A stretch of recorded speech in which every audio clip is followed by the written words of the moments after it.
Hai Sobat Pintar, balik lagi bersama saya Chris di Duit Pintar. Selama ini saya sering membahas mengenai inflasi, dan inflasi. Di episode hari ini saya akan membahas satu yang lagi hot, yaitu inflasi yang sedang hangat dibicarakan yang terjadi di Amerika Serikat. Lalu kita akan bahas nih, efeknya kira-kira akan seperti apa. Namun dikarenakan episode ini bakal cukup panjang, saya akan bagi episode ini menjadi beberapa bagian. Jadi pastikan Sobat Pintar ikuti semuanya hingga selesai nantinya. Mudah-mudahan Sobat Pintar bisa dapat banyak sekali ilmu dan banyak sekali informasi yang saya berikan melalui seri inflasi ini. Ikuti episode ini hingga habis ya.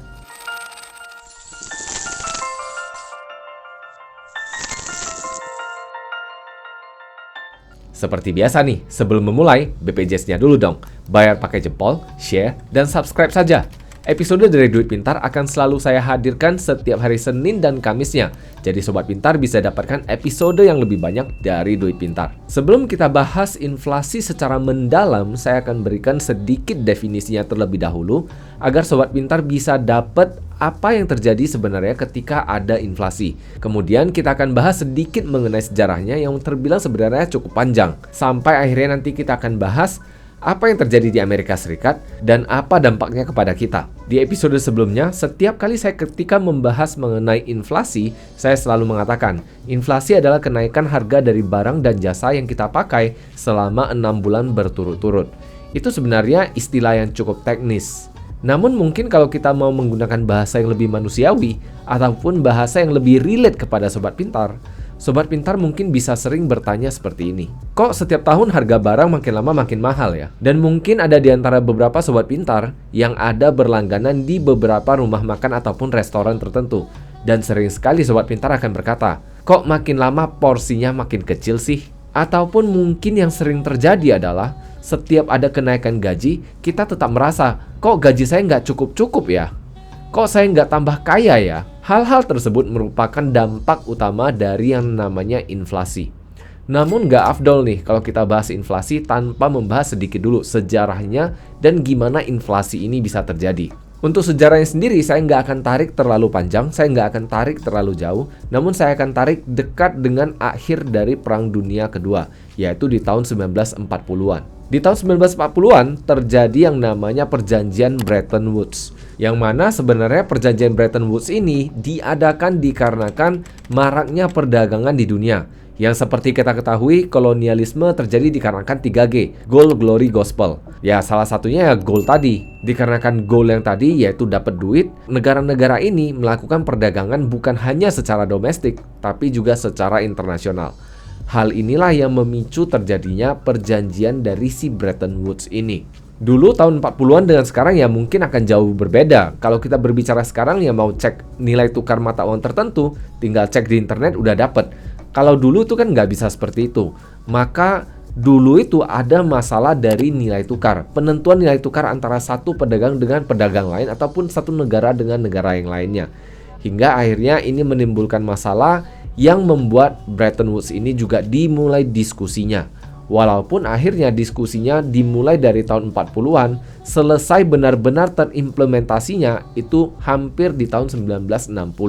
Jadi sekitar 1958. Berbicara soal Bretton Woods, maka ada dua tokoh yang penting yang berperan penting dalam pembentukan Bretton Woods Agreement ini ataupun perjanjian Bretton Woods. Yang pertama adalah John Maynard Keynes, yang mana merupakan ekonom dari Inggris ataupun Britania Raya, yang memberikan ide membentuk suatu clearing union yang mana dibuatlah satu lagi mata uang khusus yang bernama Bankor. Bankor ini tujuannya untuk menyatukan semua negara ini untuk menggunakan hanya satu mata uang, yaitu Bankor ini. Jadi Bankor ini merupakan mata uang yang menjadi satuan dari transaksi mereka untuk transaksi internasional ini. Dalam hal ini, 44 negara yang mengirimkan delegasi mereka untuk mengikuti Bretton Woods Agreement ini. Kemudian yang satu lagi adalah Harry Dexter White yang merupakan kepala ekonomi internasional dari US Treasury. Dan proposal dari si White ini bertolak belakang dengan proposal dari J.M. Keynes, di mana proposalnya adalah untuk memberikan pinjaman lunak kepada negara-negara lain dan juga meningkatkan peran USD dalam menjadi mata uang dunia ketimbang membuat mata uang terpisah lagi. Jadi yang diproposalkan adalah USD jadikan mata uang dunia. Dan yang seperti kita ketahui, tak perlu ditebak lagi, hasil yang dibuat adalah katanya sih kombinasi dari keduanya. Namun kalau dibaca-baca kembali, cenderung lebih condong kepada pihak Amerika Serikat yang mana merupakan proposal dari White, di mana US dollar menjadi mata uang dunia. Singkat cerita, hasil dari Bretton Woods Agreement ini membuat mata uang US dollar menjadi mata uang yang diikatkan kepada mata uang negara lainnya, dan mata uang US dollar ini diikatkan nilainya dengan harga emas, di mana harga emas di saat itu ditentukan di harga 35 US dollar per troy ounce, yaitu sekitar 1,125 US dollar per gramnya. Jadi di saat itu ada sistem barter antara US dollar dengan emas. Namun sayangnya ini nggak berjalan lama, karena sebenarnya ini kan diimplementasikan tahun 1958 dan berakhir di tahun 1971. Jadi sebenarnya cukup disayangkan kenapa ini tidak diperpanjang lagi. Namun Bretton Woods Agreement ini sebenarnya tujuan diciptakannya adalah untuk menciptakan stabilitas dari pertukaran nilai mata uang antar negara yang melakukan perdagangan. Dan yang tidak kalah penting adalah memberikan angka yang stabil bagi aktivitas pinjam-meminjam antara satu negara dengan negara yang lainnya ataupun satu negara dengan Bank Dunia. Dan di sisi lain, karena sudah disetujuinya mata uang USD menjadi mata uang dunia, maka setiap mata uang akan berkiblat kepada mata uang US dollar, di mana nilai tukar ditentukan dengan selisih maksimal 1% dari yang sudah ditentukan. Jadi kalau misalnya ada selisih antar pedagang plus minus 1%, itu masih boleh ataupun masih diizinkan. Tentunya dikarenakan setiap nilai tukar mata uang dunia ini berhubungan dengan mata uang US dollar, maka setiap negara wajib untuk menjaga stabilitas nilai tukar mereka dengan mata uang US dollar. Dikarenakan stabilitas dari nilai tukar ini akan menjadi rapor mereka ketika mereka ingin mendapatkan pinjaman dari Bank Dunia. Sebagai informasi tambahan, IMF dan Bank Dunia ini terbentuk di masa perjanjian Bretton Woods Agreement ini. Jadi dua organisasi ini merupakan hasil dari Bretton Woods Agreement juga. IMF tugasnya saat ini adalah untuk memantau nilai tukar dan mengidentifikasikan negara-negara mana yang membutuhkan bantuan keuangan global. Awalnya tugas IMF ketika dibentuk, yang dulunya bernama IBRD, adalah untuk mengelola dana dari negara-negara ini dan memberi bantuan kepada negara-negara yang membutuhkan bantuan keuangan setelah Perang Dunia Kedua. Sedangkan di sisi lain, Bank Dunia membantu mempromosikan upaya-upaya dari IMF ini dengan cara memberikan bantuan dan hibah kepada negara-negara yang membutuhkan tadi.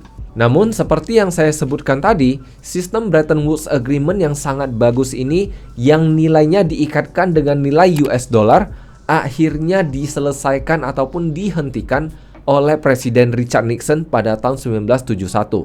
Jadi di tahun 1971 Presiden Richard Nixon ngelihat nih, ternyata kayaknya cadangan emas di Amerika Serikat ini nggak akan cukup kepada kebutuhan mata uang US dollar yang ada di dunia. Yang akhirnya diberhentikanlah sistem tukar US dollar ke emas, yang mana dulunya marak dilakukan. Sehingga nggak heran nih orang tua kita masih menyimpan emas, ya dikarenakan akibat perjanjian Bretton Woods Agreement ini. Dan akhirnya di tahun yang sama, di tahun 1971, Presiden Richard Nixon melemahkan mata uang US dollar terhadap emas tentunya, yang awalnya 35 US dollar per 1 troy ounce kemudian diturunkan menjadi 37 hingga akhirnya menjadi 42. Dan pada tahun 1973 akhirnya perjanjian Bretton Woods ini dibatalkan. Akibatnya, negara-negara yang tadi mengikatkan mata uang mereka kepada US dollar yang mana terikat kepada emas, akhirnya semuanya juga menjadi runyam dan kacau. Kacau menjadi setiap negara ini wajib menentukan caranya untuk menentukan satu nilai tertentu ataupun nilai tukar tertentu dari mata uang mereka kepada mata uang US dollar. Singkatnya, negara lah yang menentukan nilainya. Ditentukannya nilai tukar mata uang mereka kepada mata uang US dollar dengan caranya mereka sendiri. Jadi negara berhak untuk menentukan nilainya sendiri. Nah, ini ditekankan oleh pemerintah. Inilah menandakan lahirnya yang namanya fiat currency ataupun mata uang fiat, yang mana saya akan jelaskan di episode berikutnya. Jadi untuk menyimpulkan episode hari ini, inflasi muncul dikarenakan awalnya adanya perjanjian Bretton Woods yang mana ini memberikan stabilitas. Akhirnya perjanjian ini dibatalkan dan dibuatnyalah fiat.